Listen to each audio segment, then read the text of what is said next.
धनगरवाडीमध्ये 3.25 लाखांचा गांजा जप्त।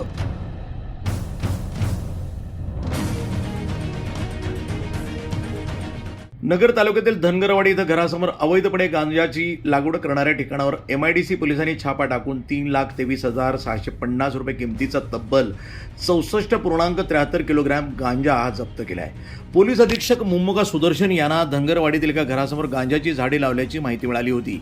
त्यांच्या आदेशानुसार उपविभागीय पोलीस अधिकारी शिरीष वमने आणि MIDC पोलीस ठाण्याचे सहाय्यक पोलीस निरीक्षक माणिक चौधरी यांच्या पथकानं 19 ऑगस्ट रोजी संबंधित ठिकाणी छापा टाकला।